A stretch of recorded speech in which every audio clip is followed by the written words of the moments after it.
fútbol es el deporte más lindo y más sano del mundo. Lo más maravilloso de mi profesión es imaginar el partido que va a suceder mañana. Más que nunca para el partido de mañana, vamos que vamos.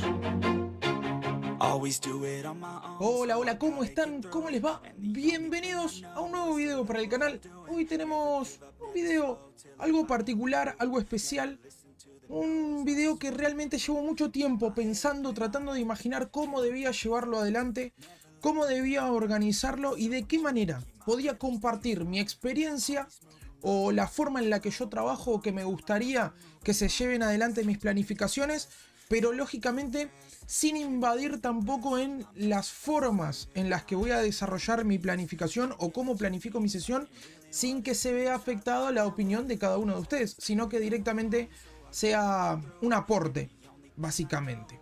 Entonces, llevo algunas semanas imaginándolo, craneándolo, buscando si hacerlo por puntos, si mostrar imágenes, si mostrarme cómo hago la planificación, si hacer la captura de pantalla de cada uno de las planificaciones que realizo. Entonces, lo que opté fue marcar 10 puntos. Tenemos 10 puntos, 10 steps, donde vamos a ir marcando cada uno de ellos y que voy a ir mostrando cuál es el proceso del armado de esa sesión. Hablemos de sesión, un día de entrenamiento específico, determinado, trabajando en un plantel X, sin importar cuál sea. Puede ser juveniles, puede ser primera división. Lógicamente que el nivel de primera división nos exige estar atentos a algunos aspectos que no tienen que ver con la sesión, sino los externos, lo que tiene que ver con el contexto. Lógicamente esto va a ser, imaginario en base a lo que vivo yo día a día en juveniles. Es un poco por ahí. Siempre y cuando tengamos en cuenta algunos aspectos importantísimos. Dentro de la planificación que nos permite trabajar en juveniles, también sabemos de que la infraestructura a veces no es la apropiada, que las instalaciones que nos ofrece la institución en la que estamos son muy buenas, son promedio o no son directamente, y después obviamente el material. Si hay algo que no puede fallar y lo que no es negociable, que es el contenido. El contenido de cada una de las sesiones es lo más importante. Creo que el que tenga objetivos es clave, que sean claros, identificables y por sobre todas las cosas que esos objetivos se cumplan. Y si no se cumplen, que nosotros, habiendo finalizado la sesión, tengamos la capacidad de identificar si no los cumplimos y por qué no los cumplimos, dónde estuvo el aspecto a mejorar que nos permita llegar a ese objetivo en un futuro, en una posible sesión. 10 puntos, los más importantes, y vamos con el número 1, que es la selección clara de objetivos, lo que venía conversando previamente, pero ahora lo detallamos. Para mí, según mi modelo de juego, mi forma de llevar adelante una sesión, la periodización sobre la que quiero trabajar, el seleccionar los objetivos y que sean claros, estoy hablando de principios y subprincipios. Principios, aquellos aspectos globales que debe de tener el equipo a nivel colectivo, a nivel sectorial, llámese colectivo, oncena, sectorial, zona defensiva, zona media, zona de ataque. Tomémoslo por ahí. O los subprincipios. Los subprincipios ya pasan a ser comportamientos sectoriales que además se van a ver afectados, por lo que en mi caso los menciono como subprincipios, que son los comportamientos que debe de tener cada jugador para que se cumpla con ese subprincipio. Un pequeño grupo de jugadores que generen una determinada coordinación, algún determinado movimiento, para que luego se cumplan los grandes principios, los objetivos más importantes de la sesión.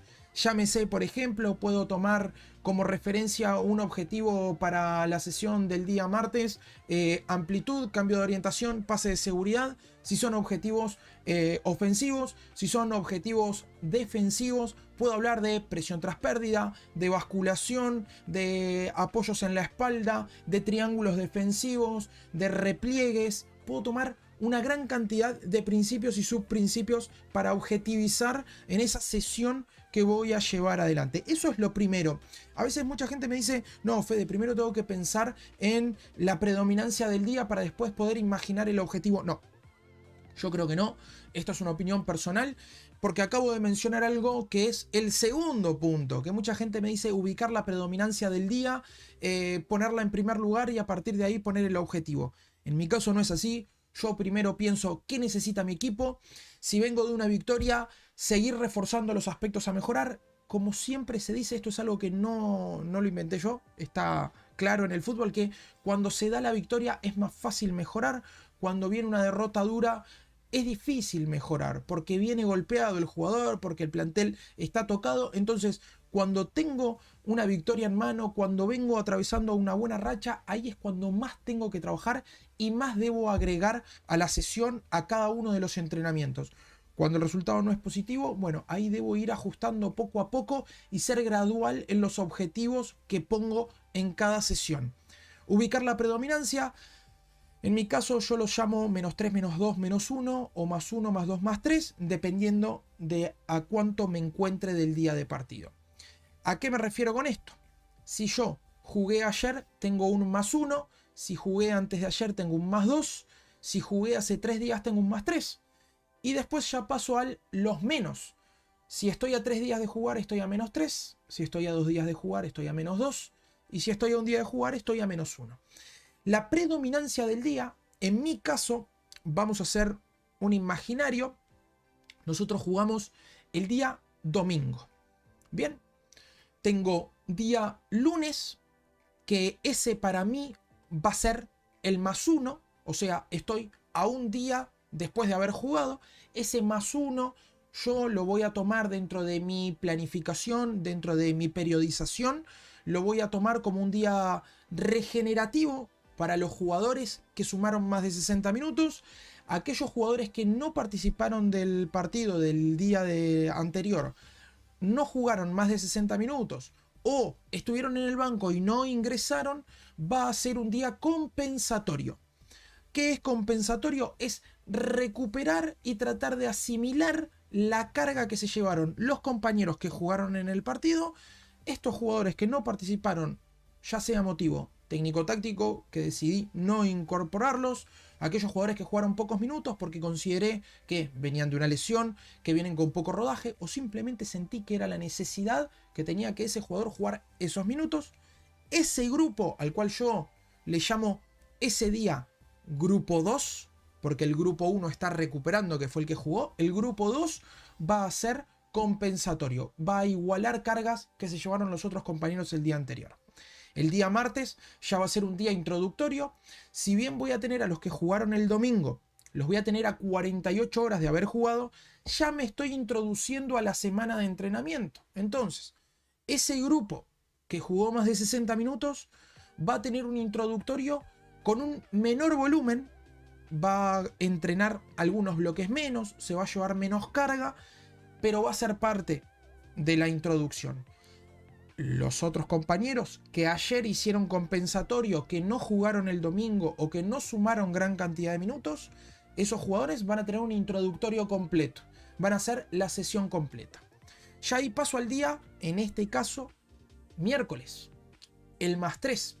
Para mí, ese día se llama intensivo. Algunos le llaman de fuerza, otros le llaman intensivo. ¿Qué es lo que busco en ese día? Busco trabajar todos los aspectos de fuerza que competen al deporte. En este caso se me van a dar muchas situaciones de freno y arranque en espacios bastante reducidos, en espacios pequeños. Tengo que tener en claro de que ya están todos los jugadores prontos para trabajar y es el día al que yo le voy a llamar +3 y que para mí va a ser adquisitivo. ¿Qué va a ser adquisitivo? Que a partir de ahí los jugadores van a empezar a adquirir algunos conocimientos o algunos conceptos de lo técnico-táctico que pretendo del equipo. Bien, nos vamos al día jueves y el día jueves vamos a pasar a tener lo que yo le llamo extensivo. Algunos le llaman resistencia, algunos le llaman extensión, yo le llamo extensivo. Para mí es el día donde yo tengo que tratar de asimilar las cargas que se van a dar el día de partido.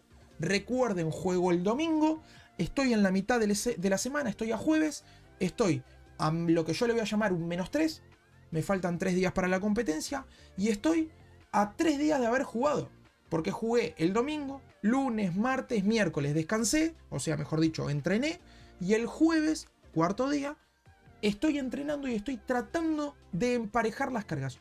Yo el día jueves, que es la extensión que algunos entrenadores, old school, para llamarle de cierta forma, como se manejaba antes en el fútbol, ahora ya no se maneja tanto, era lo que le llamaban el día de fútbol. Se va a jugar al fútbol. Básicamente lo que vamos a intentar es igualar las cargas que voy a vivenciar el día de partido, con todos los comportamientos. Segundo día adquisitivo, empiezo a trabajar muchos aspectos tácticos, muchos aspectos técnicos, pero la predominancia va a estar en la táctica, no tanto en la técnica.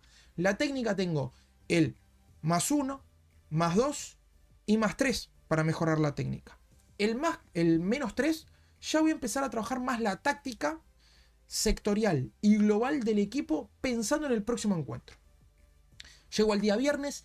El día viernes voy a tener lo que le llamamos un -2, que va a ser el día de velocidad.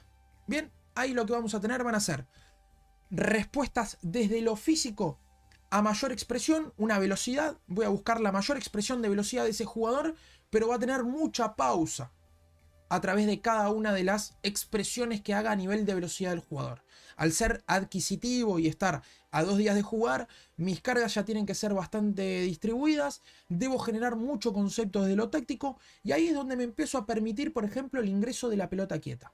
Si bien la pelota quieta, en lo personal como entrenador, la trabajo desde el día -3, a partir del día intensivo, a partir de ahí yo ya empiezo a trabajar las cargas de lo que es la acción a balón parado.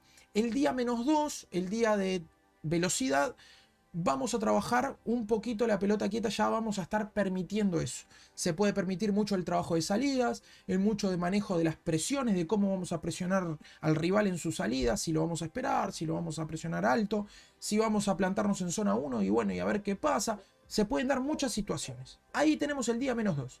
Y el día -1, ya estamos a menos de 24 horas de realizar el encuentro, de prepararnos para el encuentro. Lo que voy a generar ahí va a ser mucho concepto. Va a haber mucha más teoría, va a haber poca práctica en cancha, tiene que ser lo justo y lo necesario. Y hay algunos entrenadores que manejan mucho lo lúdico ese día, fuerza reactiva, algún jueguito lúdico, y luego pelota quieta, alguna aclaración táctica, puede ser en video, puede ser en vestuario, y se termina la sesión. Entonces, como objetivo 2, recuerden ubicar la predominancia del día. Tercero, según la predominancia, el tercer paso con el que yo me armo la planificación, según la predominancia que me toca del día, ajustar la progresión de tareas. Porque además tenemos una progresión de tareas. Esto es un tema no menor. Hay días que voy a arrancar con fuerza, vamos a trabajar en sala, vamos a arrancar con fuerza general, una fuerza de cuerpo completo, donde vamos a trabajar determinados grupos musculares. Podemos tener una fuerza específica, que esa se va a plantear en el día +3, en el día intensivo, donde vamos a trabajar ya específicamente alojada la fuerza en algún grupo muscular. Y luego podemos tener el día de velocidad, que vamos a tener una fuerza específica direccionada en velocidad, donde vamos a tener algunos sprints, donde vamos a tener ya técnicas de carrera trabajada, una cantidad de aspectos que tienen que ver con la velocidad en sí. A partir de ahí yo tengo que planificar lo que me ofrece el profe, tengo que poner adelante las tareas. Bueno, puedo tener determinado el día, la intensidad que voy a manejar, la predominancia del día que voy a tener, tengo que seleccionar las tareas. Puedo tener algunos días que me permitan arrancar con circuito de pases, hay días que voy a arrancar con juegos de posición, hay veces que voy a arrancar con juegos de progresión, a veces voy a arrancar con fútbol reducido, con tareas un poco más pequeñas. Puedo generar duelos, puedo trabajar en espacios pequeños, por ejemplo en intensivo. En extensivo voy a trabajar ya espacios más grandes, voy a tener más cantidad de jugadores, ya lo vamos a ir viendo, pero debo ajustar la progresión de tareas. La clave es, tengo el arranque en sala si es el día que corresponde, una tarea que yo la voy a llamar tarea articular. Si yo vengo de la sala y voy a la cancha, tengo que tener una tarea articular, que lo único que me haga es poner hacer entrar en calor, entre comillas, al jugador, que empiece a tener contacto con el balón, que se amigue con el terreno de juego, con el piso, con sus zapatos que se acaba de poner, con el balón en sí, que ya empiece a vivenciar lo que va a pasar dentro del terreno de juego, que va a ser la sesión.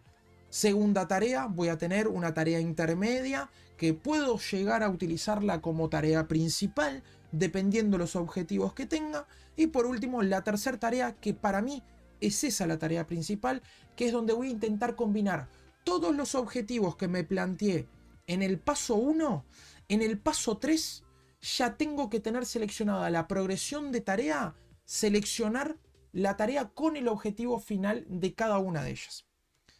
Paso número 4, el tipo de tarea. Tengo la progresión, tipo de tarea, va todo de la mano. Esto ya, el paso 3 y el paso 4 van juntos. Porque ya cuando miro la progresión de tareas del día que me toca, automáticamente ya sé cuál es el tipo de tarea. Pero viene el paso número 5. Que el paso número 5 para mí es el más importante de todos, que es crear las tareas ajustadas a los objetivos, o sea, lo que me planteé en el paso 1, teniendo en cuenta los espacios y las cantidades de jugadores necesarios para la predominancia. Van a haber días en los que yo voy a poder arrancar con 6, 7, 8 jugadores, y van a haber días donde yo voy a tener que arrancar con tareas de 2 o 3 jugadores, hasta de un jugador que se enfrente a otro. Por ejemplo, dependiendo la predominancia del día y de la semana, si yo tengo un intensivo con predominancia intensivo, capaz que puedo pensar en duelos 1 contra 1, en 2 contra 1, en 2 contra 2, y van a ser espacios muy pequeños, poca cantidad de jugadores, pero también voy a necesitar que todos estén trabajando activamente. Entonces, la creatividad es importantísimo en este paso. Es la clave de ser entrenador. Pensar primero en mis objetivos, luego en el tipo de tarea que tengo que ejecutar, y a partir de ahí voy a imaginar la tarea que creo que trabajándola de la manera correspondiente voy a poder cumplir los objetivos de mi equipo. A partir de ahí voy a pasar al paso número 6, que es al armado del listado de jugadores. Tengo que tener en claro cuántos jugadores voy a tener en esa sesión, siempre y cuando sea consciente de que pueden existir los imponderables, aquel jugador que no puede venir. Hablo esto de más que nada el aspecto juvenil. En el fútbol infanto-juvenil es notoria la ausencia de jugadores en algunas sesiones de entrenamiento, porque se manejan a través de los padres, porque los padres son los que los llevan y los traen. Entonces a veces puede que falten, al padre se le complicó, no lo lleva, a la madre se le complicó, la tía, la abuela no los puede llevar, entonces el jugador no se nos presenta. Pero debemos pensar en el ideal de cumplir con todos los jugadores. Entonces, debo armar el listado de jugadores y a partir de ahí pensar, bueno, ¿cuáles van a ser las posiciones de inicio en cada tarea? Bueno, si tengo 6 jugadores, 7 jugadores para esta tarea, ¿cuáles van a ser los puestos? Y a partir de ahí ir seleccionando los jugadores.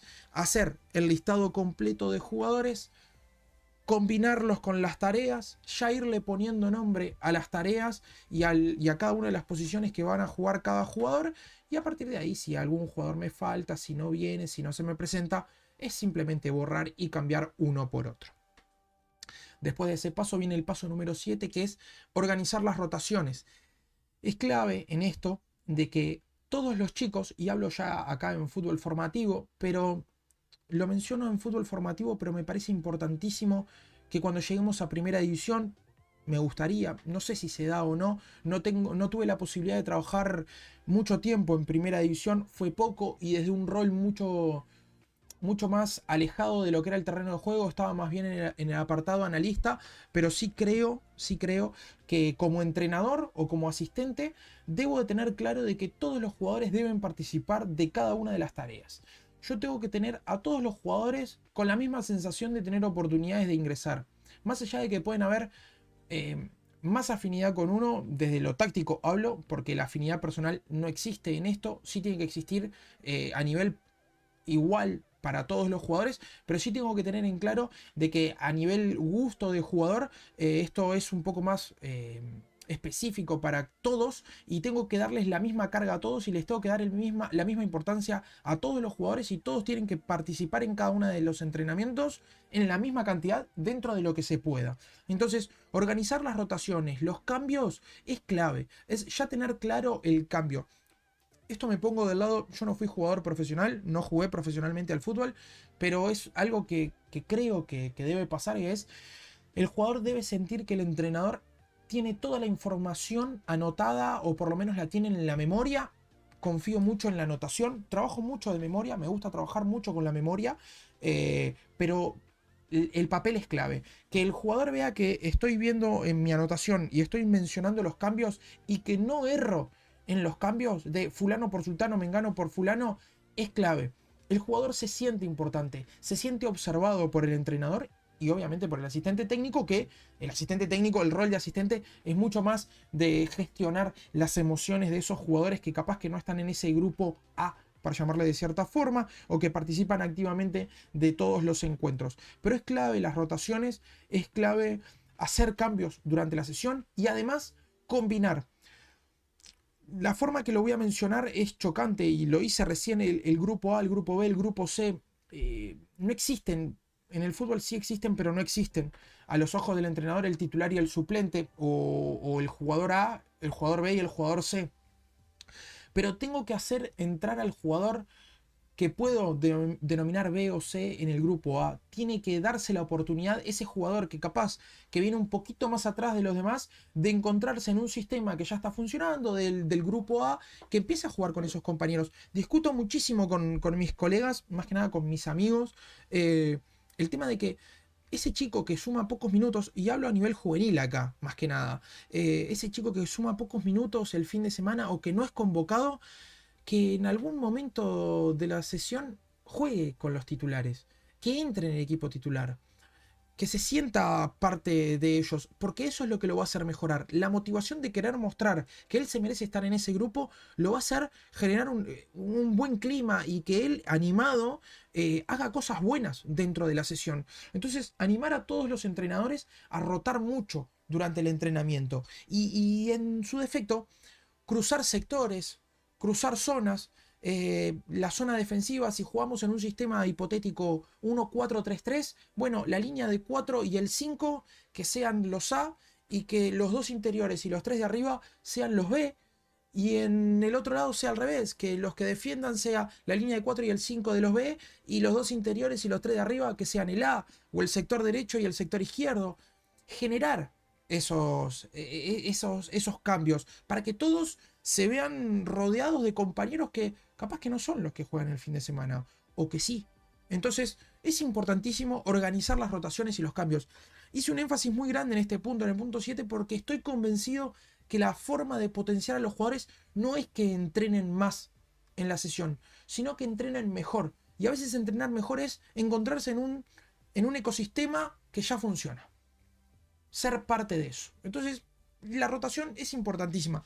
Es un punto donde yo como entrenador, que hoy en día no me toca hacer, soy asistente técnico, pero sí como entrenador me pongo en esa piel y digo, yo tengo que fomentar la rotación. Y a veces debe ser clave el rol del asistente técnico de ayudar al entrenador para fomentar esa rotación. Porque entiendo también al entrenador, al que respeto mucho, al que valoro y al que defiendo su idea, que su preocupación está en lograr el funcionamiento del equipo y que capaz que mi rol de asistente técnico hoy en día es generar una conexión mucho mayor con el jugador y ayudar al entrenador y decirle, che, pongamos fulano en el equipo A y a ver cómo rinde. Y capaz que al entrenador le termina aportando cosas en esa sesión y termina siendo tenido en cuenta para el fin de semana, que también es muy importante.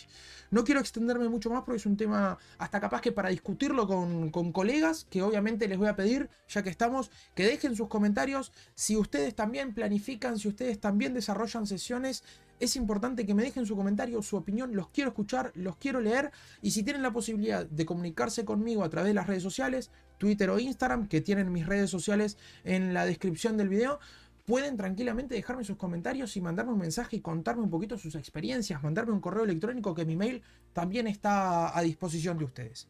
Paso número 8 para continuar con la planificación de la sesión, de cómo lo hago yo, no es como debe ser, sino es como lo desarrollo yo. Tengo que tener en claro que dependiendo de la cantidad de jugadores y los volúmenes que voy a desarrollar, tengo que calcular, y esto es obligatorio, si es necesario una tarea espejo, una tarea auxiliar o una tarea complementaria. Llámese tarea complementaria a sprints, intermitentes metabólicos o intermitentes de cambio de dirección. Esto es importantísimo también. Yo supongamos que tengo un plantel de 24 jugadores y estoy utilizando en una tarea de un espacio, llámese 3/4 de cancha, fútbol en 70 metros, estoy utilizando a 18 jugadores. Y tengo un plantel de 24 jugadores, me están quedando 6 jugadores afuera. Bueno, ¿qué clase de jugadores son los que me quedan afuera? ¿Puedo hacer una tarea complementaria? Sí, claro, complementos, el profe los puede marcar tranquilamente. ¿A mí de qué me sirve que el jugador esté corriendo constantemente si yo lo que quiero es que se desplace con balón, que tenga que vivencie lo que va a pasar el día a día? Entonces, ¿es necesario? Sí, por momentos es necesario el complemento. Pero a veces puedo generar tareas auxiliares. Puedo tener asistentes técnicos, colaboradores con los que les puedo pedir una tarea auxiliar. Supongamos, tengo laterales afuera, manejar los saques de banda, puede ser uno, la práctica del saque de banda. Tengo centros delanteros y necesitan mejorar el apoyo. Bueno, un saque de banda, un apoyo, ahí tengo una tarea auxiliar. Imaginar muchísimo. Ser entrenador requiere muchísima imaginación. Y más cuando trabajo en formativas. Debo tener mucho complemento, mucha tarea auxiliar y debo también tareas espejo. Si yo tengo la posibilidad de distribuir y generar 2 tareas en mitades de cancha y que compitan al mismo tiempo, voy a tener a un plantel mucho más enriquecido.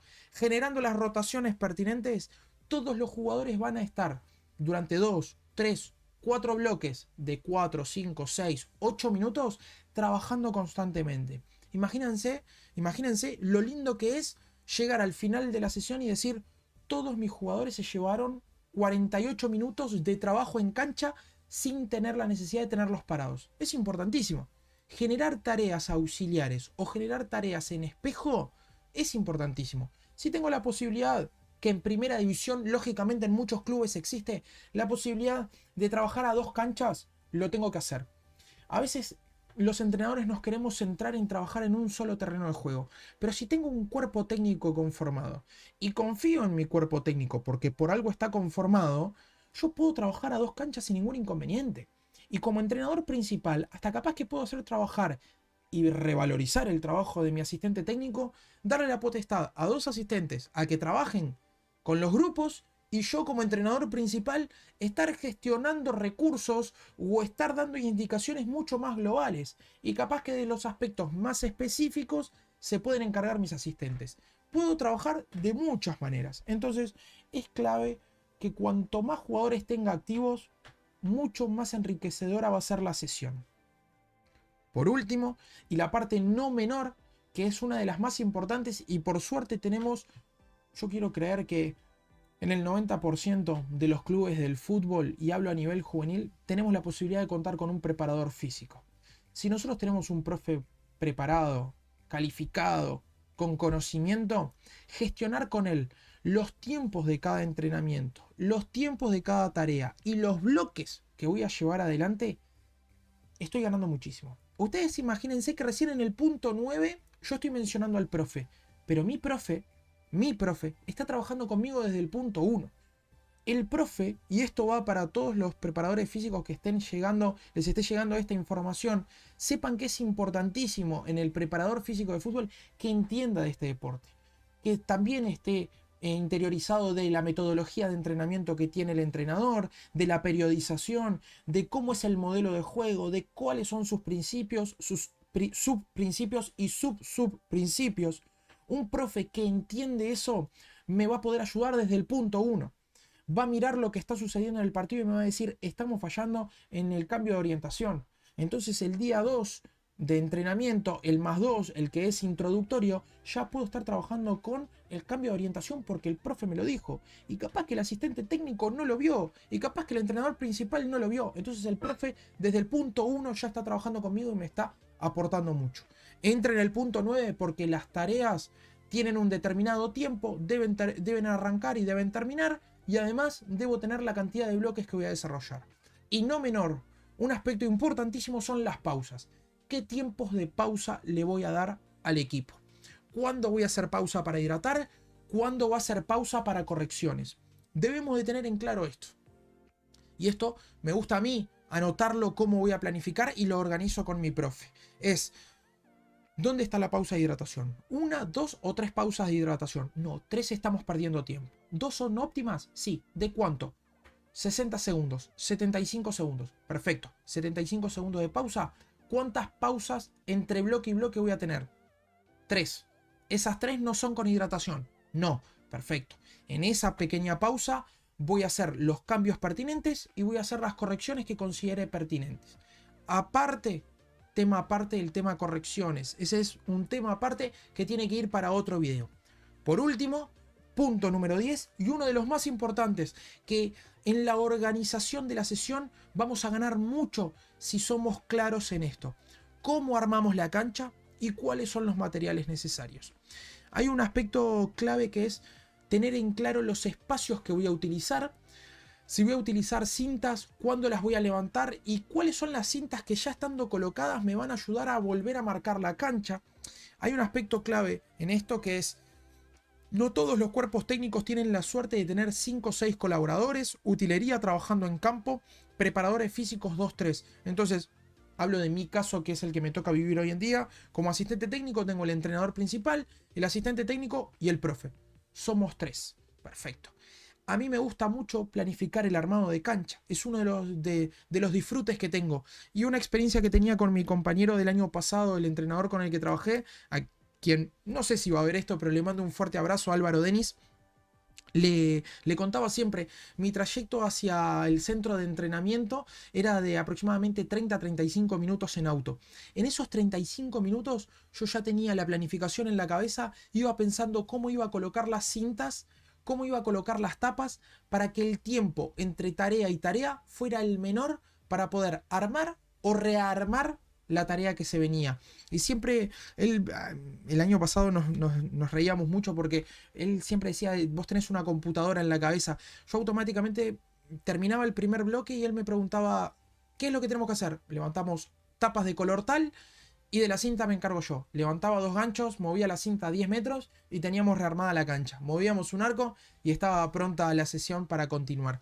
Ese tema es importantísimo y para mí el punto 10 es el más importante. Porque si yo no pierdo tiempo en el rearmado de la cancha, en la estructura que voy a utilizar dentro del terreno de juego, mi tiempo en cancha con los jugadores va a ser mucho más. Y cuanto más tiempo esté el jugador en cancha, más rápido mejora, muchos más conceptos le puedo aportar y lógicamente su desempeño va a mejorar. Video realmente extenso, 32 minutos, algo muy largo. Hoy bastante teórico, mucha palabra, mucho hablar. No creía que fuera necesario él estar mostrando algo. Creo que la palabra a veces ayuda mucho. Estaría bueno que si hay algo que ustedes no comparten, si no están de acuerdo o si lo hacen de distinta manera, me lo dejen en sus comentarios. Espero que lo hayan disfrutado, espero que les haya gustado. A mí, la verdad, me encantó poder compartir cómo lo vivo y me ayudó muchísimo porque en este preciso momento estamos a 8 de enero del 2024 y estoy preparando para mi próxima reunión, que es dentro de unas horas, con el cuerpo técnico que voy a estar trabajando este año. Ya estoy refrescando mi forma de llevar adelante la planificación de cada sesión para ver cómo trabaja el entrenador con el que voy a estar este año, ver de qué manera tengo que acomodar mi forma de trabajar, lógicamente, para que mi trabajo como asistente técnico sea enriquecedor para él. Video que ahora me estoy dando cuenta podría ser, ya llevo 4 años como asistente técnico, el rol del asistente técnico. ¿Qué es lo que debe hacer? ¿Qué es lo que no? ¿Cómo debe ayudar al asistente técnico? Rol que obviamente me ha costado mucho desarrollar, no todo es color de rosas, ha sido un aprendizaje muy grande para mí, me ha llevado a desafiar mis propios límites desde la preparación del entrenador, el saber entender que a veces el asistente técnico tiene que aportar lo que el entrenador no tiene o no le interesa aportar y cuándo colaborar, cuándo no, cuándo tiene que saber escuchar y saber medir cuándo tiene que hablar. Es un desafío que me ha ido poniendo la carrera a lo largo de estos años. Ya han corrido bastante agua bajo el puente y la verdad es que tengo que seguir mejorando, lo tengo clarísimo. Una pequeña reflexión que hago para el cierre del video de hoy. Espero que lo hayan disfrutado, gracias por su compañía. No olviden dejar su comentario, dejar su like y si no lo hicieron todavía, suscribirse al canal. Les deseo que tengan una buena jornada. Nos vemos en el próximo video. Se cuidan, se portan bien. Chau, chau. Always do it on my own, so I gotta get through it. And the only thing I know is to love what I'm doing. Never give up, never slow, till I finally prove it. Never listen to the no's, I just wanna keep moving. Keep my head up when I act, head up, that's a fact. Never looking back, I'ma keep myself on track. Keep my head up, staying strong.